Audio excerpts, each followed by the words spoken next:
Our Violent Ends, Chapter 28. Rosalind was awake, but she was unresponsive.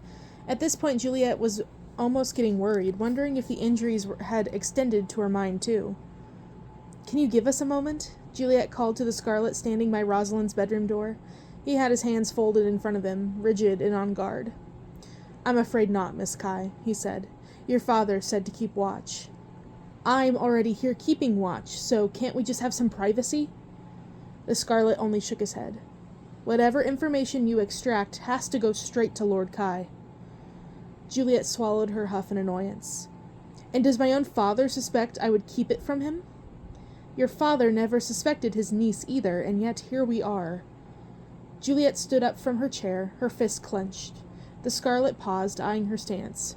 It wasn't as if Juliet's trigger-happy fingers were unknown to the gang. They had all heard the stories, and they had all seen the results. What mattered now was whether he feared Juliet's immediate threat more, or the eventual consequences of not following Lord Kai's exact instructions. "I will stand outside with the door open a crack," the Scarlet relented. He stepped out and tugged at the door, the hinges squeaking. Juliet flopped back on the plush chair. Rosalind had hardly blinked through the whole exchange. On any other day, she would have made some comment about Juliet being more bark than bite. Now she only stared, a glaze over her eyes. Her cousin was in pain, Juliet knew.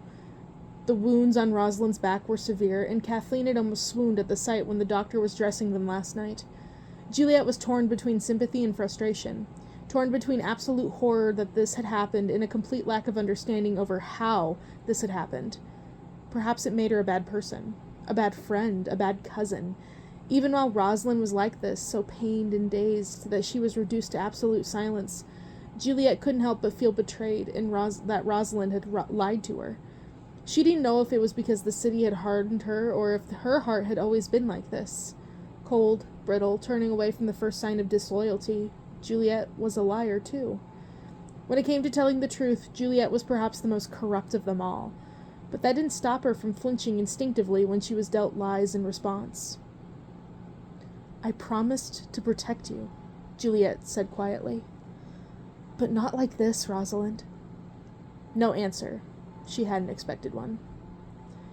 "It was copies of your correspondence that they dug up at the post office. That's how you were found out. Not sightings, not rumors. Simple pen to paper in your handwriting." Juliet blew out a frustrated breath. "Was the merchant business all false, then? Is there even a lover, or did you play spy for no reason?"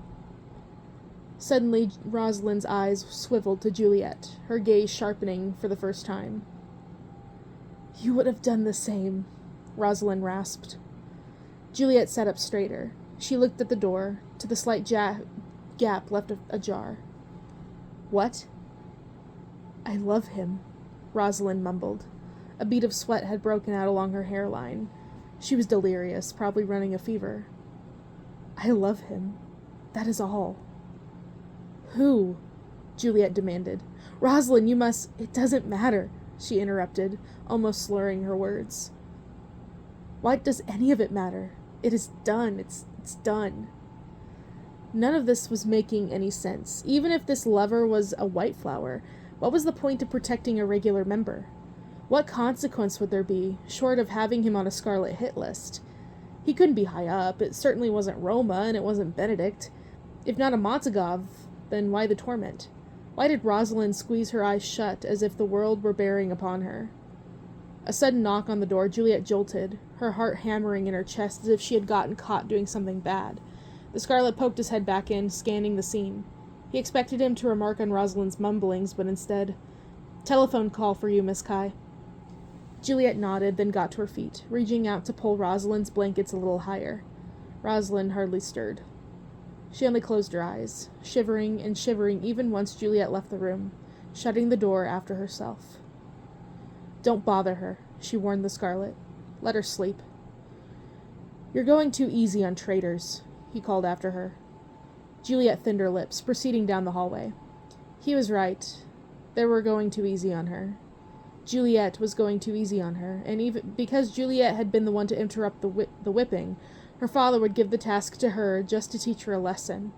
If Rosalind gave no information soon, then it would be on Juliet to uncover why her cousin had betrayed them, by whatever means necessary. Juliet swallowed hard, approaching the telephone. She had no doubt she could do it. She had never hesitated to garrote and cut her way through the other Scarlets that her father had sent her after, whether for rent money or a quick answer and a trade receipt. The question was whether she wanted to, whether she believed that this was a stain on her conscience too large to bear. Juliet picked up the receiver and pressed it to her ear. "喂? Miss Kai?" The voice was speaking English, and it sounded like Roma? An uncomfortable cough. Close, but no, it's Benedict. Juliet released a tight breath, pushing back her disappointment. She told herself it was because she had been expecting Roma to have found the Frenchman, not because she wanted to hear Roma's voice. "Did something happen?" she asked, lowering her volume. A quick glance over her shoulder showed her there was no one else in the hallway, but that didn't mean no one was listening in on our conversation. "Define what something is," Benedict replied, his voice pitching low too. "I've been meaning to contact you for days, but this is the first time I've managed to shake Roma off. Your cousin took his sister." For a long moment, Juliet did not comprehend what Benedict Montagov was talking about. Then, as the words registered, she sputtered. "What? Rosalind took Elisa?"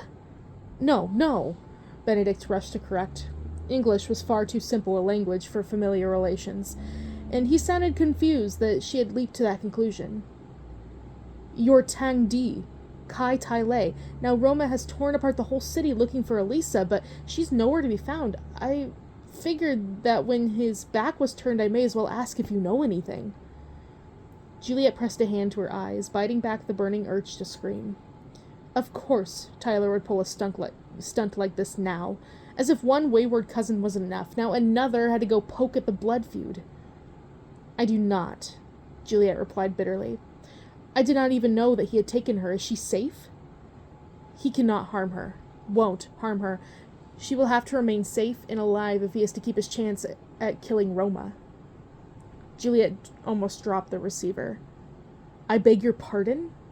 She looked around again. 2 messengers were on the landing of the stairs, giving her a suspicious look. Juliet forced herself to refrain from shouting. "What do you mean?" Benedict was unspeaking for a long moment. It almost seemed like he was regretful to have to deliver this news. "A duel, Miss Kai. If Roma can't find Elisa in 3 days' time, then he's going to fight a duel with Tyler to get her back."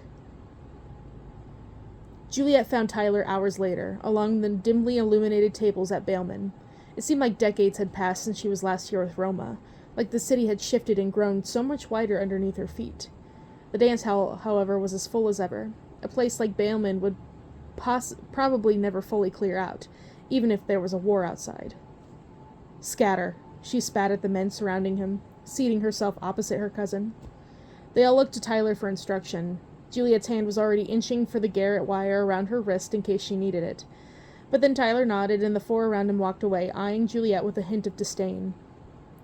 "What can I do for you?" he asked. He leaned back in his seat, hands splayed at the armrests. In front of him he had 3 empty drink glasses, but he did not look the least bit inebriated. He hadn't been there for long. The moment a messenger reported the sighting to Juliet, she had rushed over immediately. "Don't do it," Juliet said plainly. "It was never worth it, and it's not worth it now." Tyler picked up one of the empty glasses in front of him. He waved it in slow circles like there was some invisible liquor inside that Juliet could not see. "I was wondering how long the news would take to reach you," he replied, watching the glass refract light. "Longer than I thought, I must admit. Not all of us have as many ears in the city as you do." "Ah, but instead you have direct line to the Montagovs." Juliet's blood turned cold. So this is what it was. Tyler had finally decided to call her bluff. With a quick tug, she snatched the glass out of her cousin's hold. He was not to look at the dance floor, at the shimmering walls, at the phantom drinks. She forced him to look at her.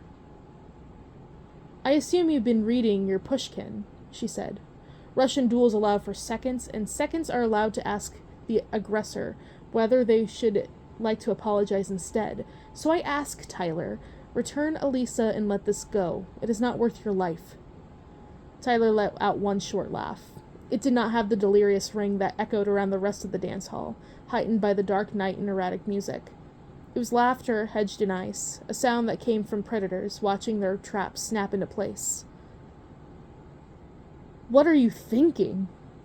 As quick as his humor came, it was gone. Tyler leaned into the table. "Who asked you to speak on Roma Montagov's behalf? Who asked for you to be his second?" Juliet's fist tightened. One of her fingers crept along the wire again. Not to use it, but just to ground herself. Just to twist the thread hard around her finger till the pain neutralized the hot ire burning in her throat. It was merely a turn of phrase. Tyler stood up. "Don't lie to me." There was no glee in his voice, not this time. He was taking it seriously, anointing himself as some overseer of Juliet's loyalties. "You can act as my second, and you can either let this play out or forfeit the Scarlet Gang to me now." Juliet lunged across the table in a fury, but Tyler met her just as fast.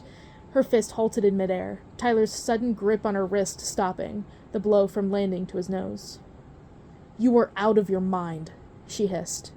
"He is just as likely to kill you. You are not invulnerable." "I am not," Tyler agreed. "But I am a Scarlet, and right now that is more than I can be said about you."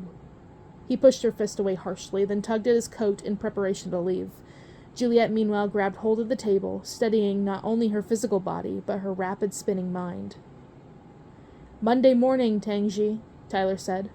"Right outside the border of the settlement, by Shusu Creek.